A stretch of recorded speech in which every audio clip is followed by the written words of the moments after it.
안녕하세요. 배신의 장미입니다. 오늘의 사연 시작하겠습니다.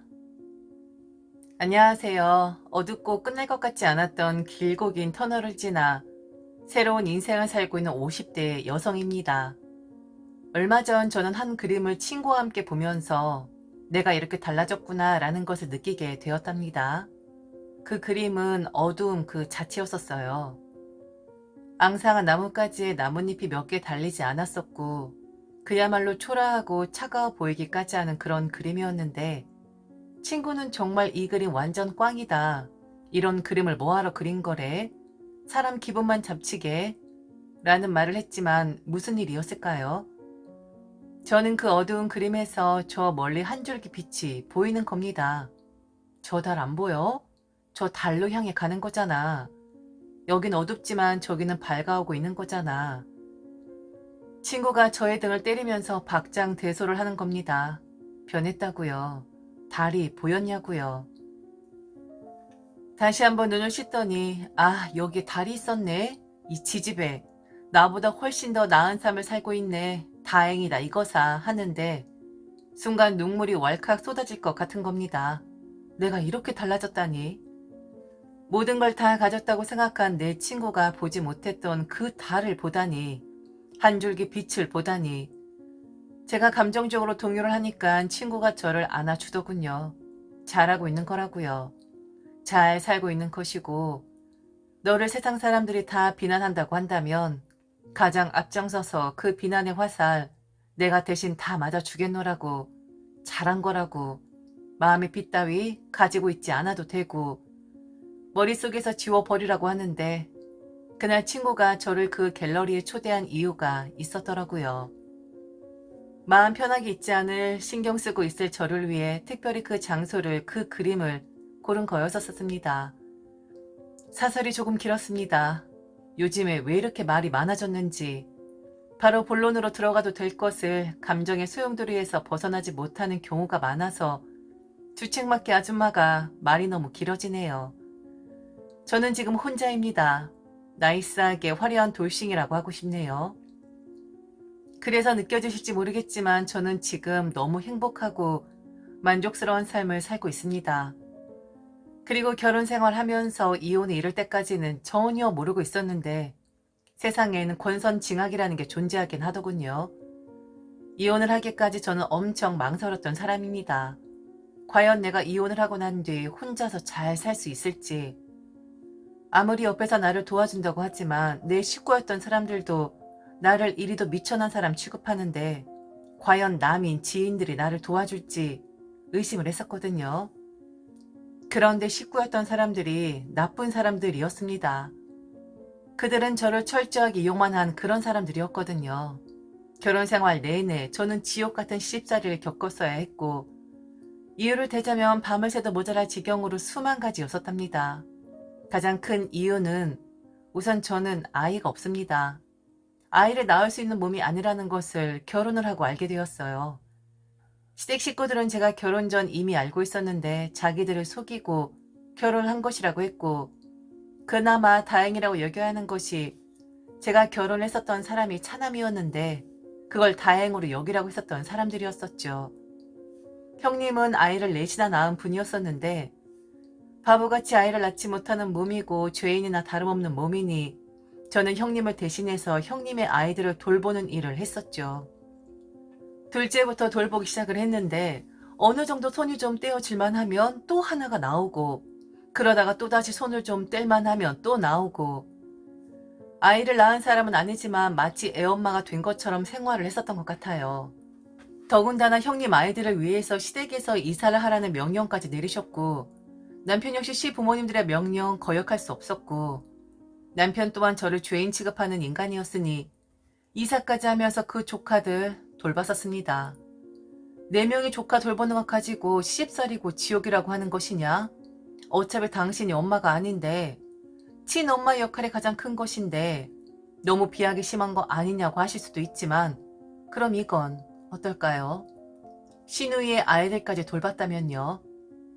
일을 하지 않고 전업주부로 지냈던 저희 집은 딱 형님네 집과 시누이네 집 그리고 시댁의 집 가운데에 자리 잡고 있었는데 과장 조금 보태면 다가서나 다름없는 그런 집이었었습니다. 다들 무슨 일만 있으면 제게 아이들을 맡겨놓았었고 바글바글 대는 아이들 속에서 저는 지쳐갔었고 하물며 시누이 그러니까 제게는 사돈이 되겠죠.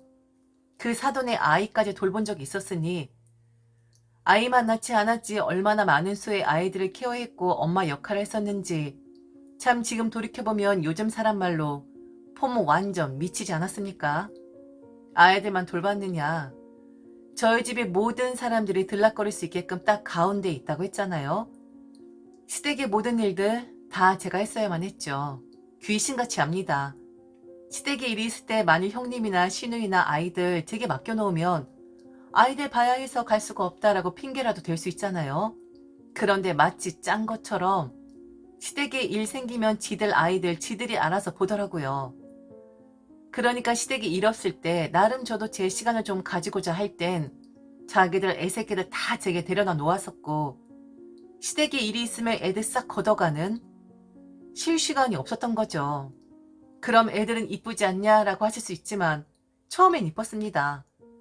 그런데 이게 저를 이용하고 있다는 거 알고 그들의 지저분한 속내 알고 나서는 아이들 전혀 이쁘질 않더라고요. 밉기만 하더라고요. 남편이란 사람 그냥 방관했죠.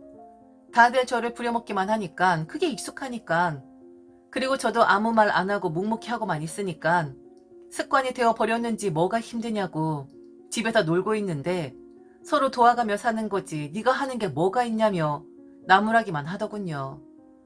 그렇게 20년을 살았습니다. 20년을 이 새끼 저 새끼 키우면서 살다 보니 제 인생의 반이 흘렀더라고요. 물론 아이들 어렸을 때나 손 많이 가지 크고 나면 저란 사람 찾지도 않았었죠.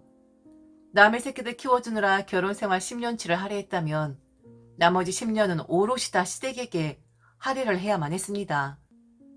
왜냐면 저는 노는 사람이었고 부려먹어도 되는 사람이었고 이 사람들에게는 노예나 다름없는 그런 사람이었으니까요. 그러다가 제가 망설이긴 했지만 이혼을 결심한 계기는 하다하다 애들 다 키워 놓으니 이제는 남의 시부모를 돌보라는 말을 들어서였답니다. 시누이는 외아들에게 시집을 간 사람이었어요. 그런데 시누이의 시부모님 중 시어머니가 좀 편찮으셨는데 저보고 요양보호사 자격증을 따서 그 시어머니를 좀 돌봤으면 한다는 말을 하는 겁니다. 식구도 다 모인 자리에서 저라는 사람은 꺼다 놓은 보리자루 마냥 취급을 하면서 정작 주된 이야기는 저란 사람에 대한 내용들이었는데 아직도 똑똑히 기억을 해요. 시누이가 그날 식구들에게 한 말을 말이죠. 올케 언니 요양보호사 자격증 따게 하자. 그렇게 하면 엄마 아버지도 돌볼 수 있고 그리고 우리 시어머니 아프잖아. 조금 있으면 노인네들 다 픽픽 쓰러질 시기 온다니까. 미리미리 스케줄을 짜 놓아야 할 거 아니야. 요즘 요양보호사 올케 언니 나이대 사람들이 많이 딴다잖아.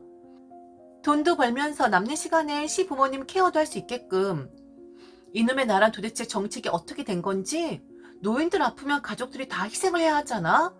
그러니까 우리는 미리 정해놓자고 올케 언니로 돌아가면서 엄마 아버지도 돌보고 그리고 우리 시부모도 좀 돌보고. 어머 얘 너무 좋은 생각이다. 얘 둘째야 너 아직 머리 돌아갔지? 그 요양보호사 자격증 따라 너. 네가 돌보면 되겠네. 집에서 노는 건 너 하나뿐인데 네가 돌아다니면서 여기저기 노인들 관리하면 되겠다. 하긴 점점 더 손발 쓰기 어려워질 텐데 전문가나 키워놓으면 좋지. 그래 그렇게 하자. 둘째 너 얼른 따. 그리고 이제부턴 노인들 케어 좀 해라. 다들 너무 좋은 생각이라고 머리를 잘 쓰는 거라고 한 사람이 몰아서 하면 나머지 사람들은 사는 데 집중할 수 있으니까 좋을 것 같다고. 그리고 만일 제가 돌아다니면서 노인들 봐주면 남편에게 돈을 좀 주겠다라는 말까지 하더라고요. 남편에게 이득 아니냐고. 평생 남편에게 빌부터 사는 여자였는데 그 여자로 인해 한 달에 몇십만 원이라도 벌어오면 사람 노릇을 하는 거 아니냐고 그리 말을 하는데 제가 뭘 잘못했죠? 저는 묵묵히 하라는 일을 했고 싫었지만 그래도 그냥 해낸 사람이었습니다. 바보같이 병신같이 네가 그 꼴 만든 거 아니야? 라고 하실 수도 있어요. 그런데 제 입장이 되어보지 않으셨다면 그런 말씀은 삼가주세요. 그게 쉬운 게 아니랍니다. 모든 사람들이 나에게 해라라고 했을 때 남에게 싫은 소리 못하는 성격 가진 저 같은 사람은 군중에게 휘말릴 수밖에 없답니다. 몰아세우면 결국에 몰아세움을 당할 수밖에 없는 그런 존재가 된다고요. 저는 피해자였고 약자였습니다. 철저하게 저는 약자의 입장에 있는 사람이었고 하고 싶은 말이 있어도 쉽게 입을 떼지 못하는 그런 입장에 있었던 사람이었다고요. 그렇게 저런 소리를 들었는데도 이혼을 망설이고 있었던 거겠죠. 그때 남편이 한 번만이라도 내 편을 들어줬더라면 아마 저는 또 그들이 하라는 대로 했을 겁니다. 그래도 같이 산 세월이 거진 20년인데 한 번 정도는 남편이 제 편 들어줄 수도 있는 거잖아요? 그런데 남편이란 놈 그러더군요. 야, 빨리 준비해. 평생 직업 생겼다. 라고 하는데 씨발 것들 진짜 너무하네. 라는 말이 절로 나오더라고요. 깔깔거리고 저를 둘러싼 상태에서 막 손가락질을 하는 그런 모습처럼 느껴졌습니다. 나중에 알고 보니 이게 공황장애라는 거였더라고요. 이혼하는 과정 참 쉽지 않았습니다. 그리고 두려웠었어요. 망설였고 후회도 많이 했었습니다. 왜 내가 그때 참지 못했었나? 그냥 그런 인생이었는데 그냥 살걸 하고 생각을 했었어요. 그런데 그때 저를 잡아준 게 제 친구였습니다. 제게 그림을 보여준 그 친구요. 이혼을 하라고 그리고 자기와 같이 일을 하자고 그럼 먹고 사는데 문제 없으니까 그 지옥에서 빠져나오라고 나이 먹었다. 내 인생 그냥 이렇게 살겠다는 병신짓 그만하고 좀 나오라고. 너가 사는 꼴은 지금 인간이 사는 꼴이 아니라고. 세상 사람들 네 편 들어줄 것 같냐고. 그렇게 바보같이 산 네 인생을 비웃지 그 누구도 네 편 들어주지 않는다고. 그 친구 힘으로 저는 이혼을 했고 그들의 손아귀에서 벗어날 수가 있었답니다. 답답하시죠? 왜 그러고 살았는지. 그런데 권선징악이라는 게 있더군요. 작년이었습니다. 이혼하고 3년 차 되었을 때였는데 저는 전 남편이란 사람에게 전화를 한 통 받았습니다. 아, 저 이혼할 때 위자료를 좀 받았어요. 많이도 아니었습니다.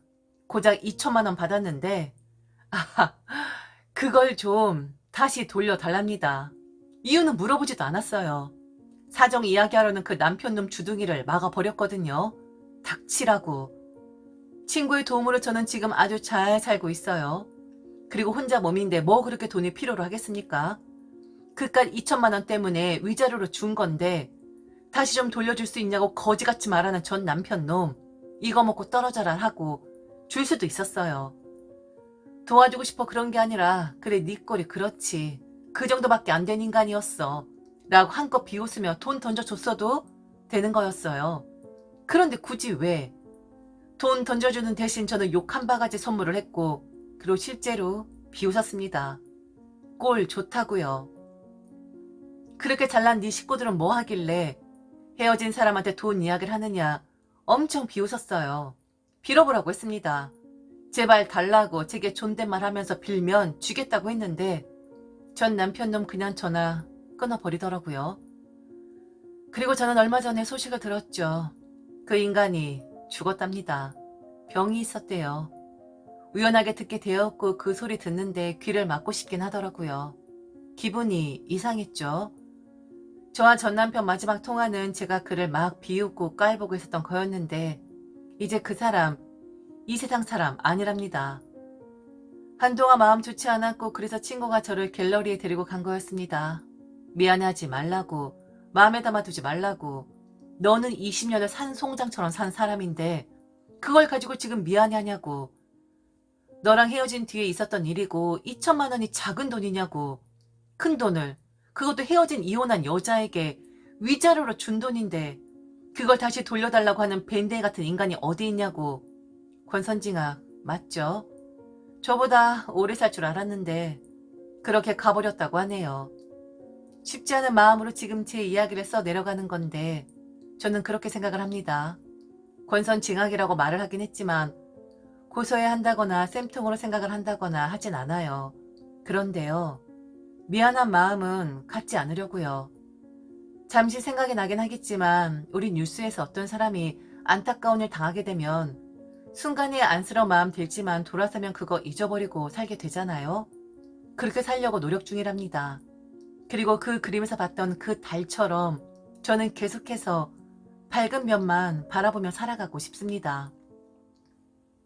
저기 전 남편아, 당신이 세상을 등진 거 마음 아프지만 그래도 이제 당신은 남편이 아니라 전 남편이잖아. 남이 안타까운 일 당한 것처럼 나 돌아서고 나면 이제 당신 잊으려고.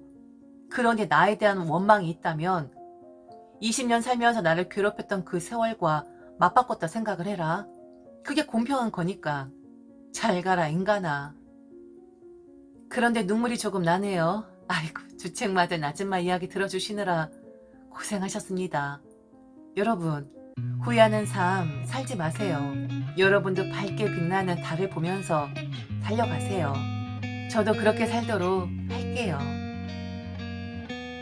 지금까지 들어줘서 진심으로 감사합니다. 이상 대신의 장미였습니다.